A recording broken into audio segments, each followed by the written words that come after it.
Hi, അസ്സലാമു അലൈക്കും. പ്രിയപ്പെട്ടവർ നമസ്കാരം. ഞാൻ ഇന്ന് ഈ വീഡിയോയിലെത്തിയിട്ടുള്ളത് 2026 ജനുവരി 7 ബുധനാഴ്ച ഇന്ന് വന്നിട്ടുള്ള ചന്ദ്രിക ദിനപത്രത്തിൽ വന്നിട്ടുള്ള ഒരു റിപ്പോർട്ടുമായി ബന്ധപ്പെട്ടാണ്. നമുക്ക് എല്ലാവർക്കും അറിയാം, മുൻ മന്ത്രി, മുസ്ലിം ലീഗിൻ്റെ സംസ്ഥാന ഉപാധ്യക്ഷൻ ഒക്കെ ആയിട്ടുള്ള ബഹുമാന്യനായ VK ഇബ്രാഹിം കുഞ്ഞ് സാഹിബ് ഇന്നലെ നമ്മോട് വിട്ടുപിരിഞ്ഞു. ഇന്നത്തെ പത്രമാധ്യമങ്ങളും ഇന്നലെ സോഷ്യൽ മാധ്യമങ്ങളൊക്കെ അദ്ദേഹത്തെ അനുസ്മരിച്ചുകൊണ്ടും അദ്ദേഹത്തിൻ്റെ പ്രവർത്തനത്തെ, അദ്ദേഹം നടത്തിയ വികസന സ്വപ്നങ്ങളെ സാക്ഷാത്കരിച്ച വിഷയങ്ങളെക്കുറിച്ചൊക്കെ വാതോരാതെ സംസാരിച്ചു കൊണ്ടിരിക്കുകയാണ്. ഇന്നലെയും ഇന്നുമൊക്കെയായിട്ട് സോഷ്യൽ മാധ്യമങ്ങളും മറ്റുമൊക്കെ. ഇന്ന് ചന്ദ്രിക ദിനപത്രത്തിൽ പ്രിയപ്പെട്ട നേതാവിനെ അനുസ്മരിച്ചുകൊണ്ടും അദ്ദേഹം നടത്തിയ വികസന സ്വപ്നങ്ങളെക്കുറിച്ചും വികസന വിപ്ലവങ്ങളെക്കുറിച്ചും അദ്ദേഹത്തിൻ്റെ ജീവിതത്തെക്കുറിച്ചുമൊക്കെ ഒരുപാട് അനുസ്മരണങ്ങളും മറ്റുമൊക്കെ ഇന്നത്തെ ചന്ദ്രികയിലുണ്ട്. പ്രിയപ്പെട്ട VK ഇബ്രാഹിം കുഞ്ഞ് സാഹിബുമായിട്ടൊക്കെ നമുക്കൊക്കെ അടുത്തിടപഴകാനുള്ള ഒക്കെ അവസരങ്ങൾ ലഭിച്ചിട്ടുണ്ട്. എറണാകുളത്ത് വെച്ച് നിർമ്മാണ തൊഴിലാളി യൂണിയൻ STUവിൻ്റെ ഒരു സംസ്ഥാന ക്യാമ്പുമായി ബന്ധപ്പെട്ട പരിപാടിയിൽ സംബന്ധിക്കാൻ ഒരവസരം ലഭിച്ച ആ ഒരു സമയത്ത് അതിൻ്റെ പതാക ഉയർത്തൽ ചടങ്ങിലെത്തിയത് പ്രിയങ്കരനായ VK ഇബ്രാഹിം കുഞ്ഞ് സാഹിബായിരുന്നു. അതിനു മുമ്പേ നമ്മൾ പല സമയങ്ങളിലും കാണാനും ഷൈക്കൻഡ് കൊടുക്കാനൊക്കെ നമുക്ക് അവസരം ലഭിച്ചിട്ടും സംസാരിച്ചിട്ടൊക്കെ ഉണ്ട്. പക്ഷെ എങ്കിൽ കൂടി അടുത്തിടപഴകാനുള്ള അവസരം ലഭിച്ചു എന്നുള്ളത് ആ ഒരു സമയത്താണ്. ആ പതാക ഉയർത്തുന്നതുമായി ബന്ധപ്പെട്ട് അദ്ദേഹം വളരെ സൗമ്യനായി, ഏറ്റവും സാധാരണക്കാരനായി ഓരോരുത്തരെയും കണ്ട്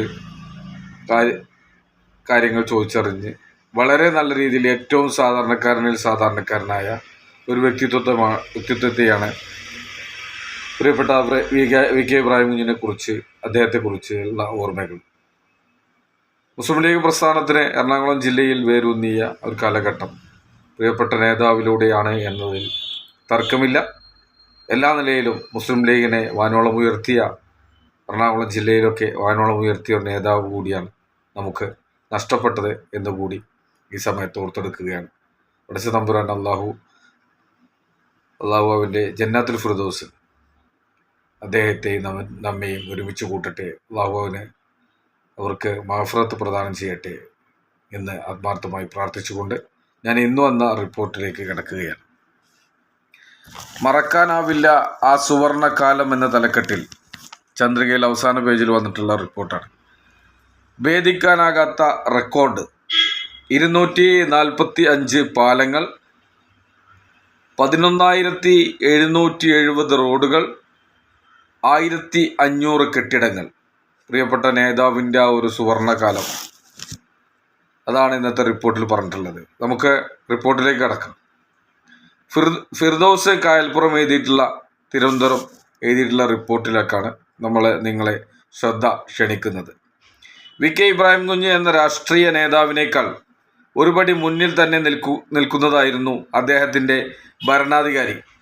2011 മുതൽ 16 വരെയുള്ള 5 വർഷക്കാലം അദ്ദേഹം ഈ നാടിനു വേണ്ടി ഓടി നടന്ന് അധ്വാനിച്ചതിൻ്റെ ഫലം ചരിത്രത്തിൻ്റെ ഭാഗമാണ്.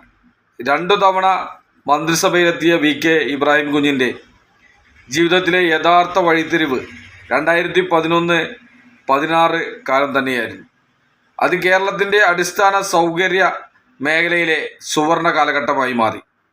ഒരു സർക്കാരിൻ്റെ കാലാവധിയിൽ 245 പാലങ്ങൾ നിർമ്മിക്കുക എന്ന അപൂർവത അതിനു മുൻപും ശേഷവും രേഖപ്പെടുത്താനായിട്ടില്ല. കർമ്മപഥത്തിൽ ആവേശത്തോടെ മുന്നേറിയ ജനകീയ മുഖമായി ഇബ്രാഹിം കുഞ്ഞിനെ കേരളം കണ്ടു. 2011-16 സർക്കാരിൽ ഫണ്ട് വിനിയോഗത്തിലും പദ്ധതി നിർവഹണത്തിലും ഒന്നാമതായിരുന്നു ഈ പൊതുമരാമത്ത് വകുപ്പ് മന്ത്രി. പൊതുവെ തർക്കങ്ങളുടെയും സമരങ്ങളുടെയും നാടായ കേരളത്തിലെ കേവലം 5 വർഷങ്ങൾക്കിടെ 245 പാലങ്ങളും നിരവധി ബൈപ്പാസുകളും റോഡുകൾ നിർമ്മിച്ച ഇബ്രാഹിം കുഞ്ഞ് വിശ്രമമില്ലാത്ത പരിശ്രമിച്ച ഭരണാധികാരിയായിരുന്നു. കേരളത്തിൻ്റെ മുഖച്ഛായ മാറ്റിയ ആ സുവർണകാലം ആർക്കും വിസ്മയിക്കാനാവില്ല. കോർപ്പറേഷൻ, മുനിസിപ്പൽ, ഗ്രാമീണ റോഡുകൾ ഉൾപ്പെടെ 11,770 റോഡുകൾ 6,000 കോടി രൂപ മുടക്കി ഉപരിതലം പുതുക്കിയ ഇബ്രാഹിം കുഞ്ഞിൻ്റെ വികസനം വലിയ തോതിൽ ശ്രദ്ധിക്കപ്പെട്ടിരുന്നു. പൊട്ടിപ്പൊളിഞ്ഞ റോഡുകൾ കേരളത്തിൻ്റെ മുഖമുദ്രയായിരുന്ന കാലത്തു നിന്നും മനോഹരമായ റോഡുകൾ സമ്മാനിച്ചത് 2011-16 സർക്കാരാണ്. തകർന്നുകിടന്ന 5,000 റോഡുകളാണ് UDF സർക്കാർ പുതുക്കിയെടുത്തത്.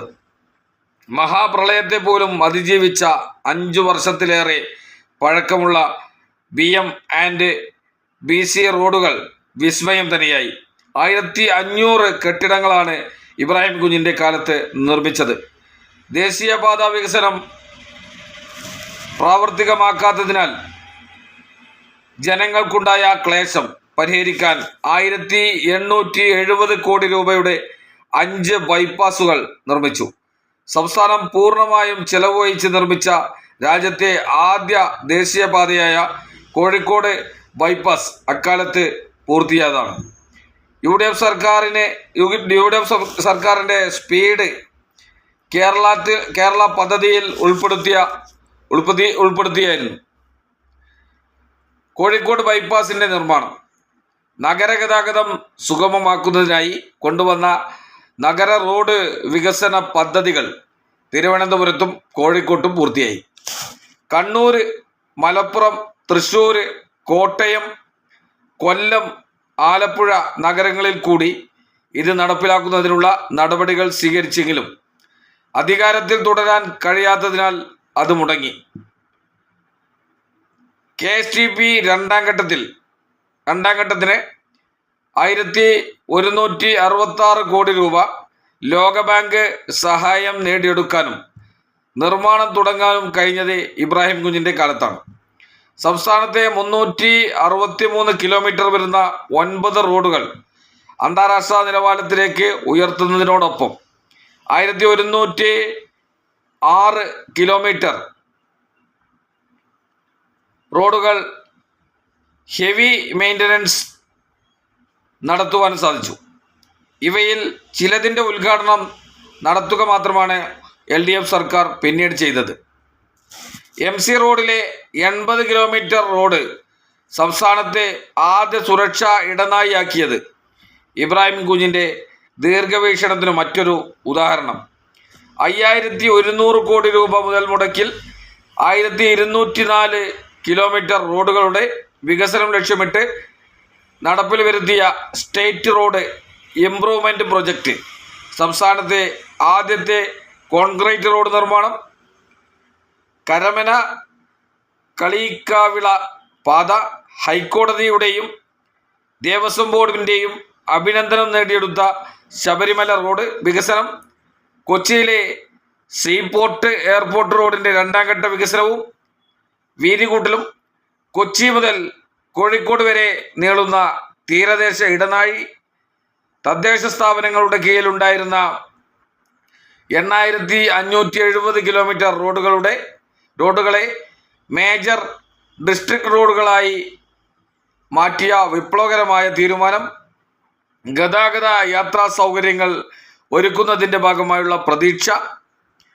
ആശ്വാസ കമ്പനികൾ, കേരള ചരിത്രത്തിൽ ആദ്യമായി ഹരിത നിർമ്മാണ നയം, പൈതൃക കെട്ടിട സംരക്ഷണം, കൺസ്ട്രക്ഷൻ കോർപ്പറേഷനെ സ്വതന്ത്രമാക്കൽ, പ്ലാസ്റ്റിക് റോഡ് നിർമ്മാണം, 17 റെയിൽവേ മേൽപ്പാലങ്ങൾ, റോഡ് കുഴിക്കുന്നതിന് കൊണ്ടുവന്ന നിയന്ത്രണങ്ങൾ, നിർമ്മാണത്തിന് ഗ്യാരണ്ടി തുടങ്ങി UDF സർക്കാരിൻ്റെ കാലത്ത് ഇബ്രാഹിം കുഞ്ഞിൻ്റെ നേതൃത്വത്തിൽ നടപ്പാക്കിയ പദ്ധതികൾ ഒട്ടേറെയാണ്.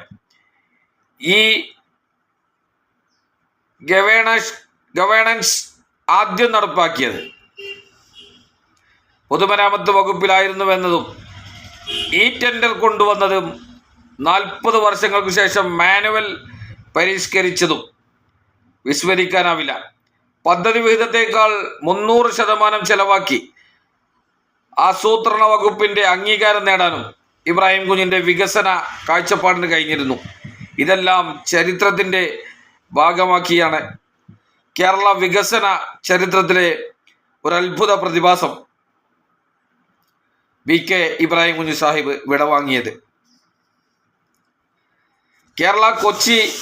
കേരള യാത്രക്ക് കൊച്ചി മറൈൻ ഡ്രൈവിൽ നൽകിയ സ്വീകരണത്തിൽ VK ഇബ്രാഹിം കുഞ്ഞ്, doctor MK Muneer Sahib, Panakkad Sayyid Sadiq Ali Shihab Thangal, PK Kunhalikutty Sahib, KPA Majeed Sahib, Hibi Eden അടക്കമുള്ള എന്നിവരോടൊപ്പമുള്ള ഒരു ഫയൽ ഫോട്ടോ കൂടി ഈ റിപ്പോർട്ടിൻ്റെ കൂടെ ഇന്നുണ്ട്. VK ഇബ്രാഹിം കുഞ്ഞ് സാഹിബ് നമ്മെ വിട്ടുപിരിയുമ്പോൾ മറക്കാനാവില്ല ആ സുവർണ കാലം എന്ന തലക്കെട്ടിൽ ചന്ദ്രികാ ദിനപത്രത്തിൽ ഇന്ന് വന്ന റിപ്പോർട്ട് ശ്രദ്ധേയമാണ്. ഭേദിക്കാനാകാത്ത റെക്കോർഡ്: 245 പാലങ്ങൾ, 11,770 റോഡുകൾ, 1,500 കെട്ടിടങ്ങൾ. VK ഇബ്രാഹിം കുഞ്ഞ് സാഹിബ് വികസനത്തിന് നെറുകയിൽ നിൽക്കുന്ന ഒരു നേതാവായിരുന്നു. ഏതായാലും പ്രിയപ്പെട്ട നേതാവിന് അള്ളാഹു സ്വർഗം നൽകി ആദരിക്കട്ടെ എന്ന് ആത്മാർത്ഥമായി പ്രാർത്ഥിക്കുകയാണ്, ദുആ ചെയ്യുകയാണ്. ഇതുപോലുള്ള നേതാക്കളാണ് നമ്മിലൂടെ കടന്നു പോകുന്നത്. ഓരോ നേതാക്കളും വഴിമാറുമ്പോൾ അവർ നൽകിയ സംഭാവനകൾ, അവർ ചെയ്ത വികസന സ്വപ്നങ്ങൾ ഒക്കെ ഓർത്തെടുത്തുകൊണ്ട് നമ്മൾ അദ്ദേഹത്തെ പുകഴ്ത്തുന്നു. ഏതായാലും പല സമയങ്ങളിലും അദ്ദേഹത്തെ വേദനിപ്പിക്കുന്ന രീതിയിലൊക്കെ പല ചർച്ചകളും റിപ്പോർട്ടുകളൊക്കെ വന്നത് നമുക്ക് ഓർമ്മയിലുണ്ട്. പക്ഷേ അതൊക്കെ വകഞ്ഞു മാറ്റി വികസന സ്വപ്നങ്ങൾ സാക്ഷാത്കരിക്കാൻ നേതൃത്വം നൽകിയ, പ്രത്യേകിച്ച് എറണാകുളം ജില്ലയിലൊക്കെ ഇന്ത്യൻ യൂണിയൻ മുസ്ലിം ലീഗിനെ വളർത്തിയെടുക്കുന്നതിൽ തൻ്റേതായ മുഖ്യ പങ്കുവഹിച്ച പ്രിയപ്പെട്ട നേതാവ്, നമ്മളെന്നും ഓർക്കപ്പെടേണ്ട ഒരു വ്യക്തിത്വമാണ് പ്രിയപ്പെട്ട VK ഇബ്രാഹിം കുഞ്ഞ് സാഹിബ്. അദ്ദേഹത്തിൻ്റെ കുടുംബത്തിന് ക്ഷമ നൽകട്ടെ. അദ്ദേഹത്തോടൊപ്പം അള്ളാഹു നമ്മെയും അവൻ്റെ ജന്നാത്തുൽ ഫിർദൗസിൽ ഒരുമിച്ച് കൂട്ടട്ടെ എന്ന് ആത്മാർത്ഥമായി പ്രാർത്ഥിച്ചുകൊണ്ട് ഈ വീഡിയോ ഇവിടെ വൈൻഡപ്പ് ചെയ്യുകയാണ്. എല്ലാവർക്കും നന്ദി, നമസ്കാരം. അസ്സലാമു അലൈക്കും വറഹ്മത്തുള്ളാഹി തആല വബറകാതുഹു.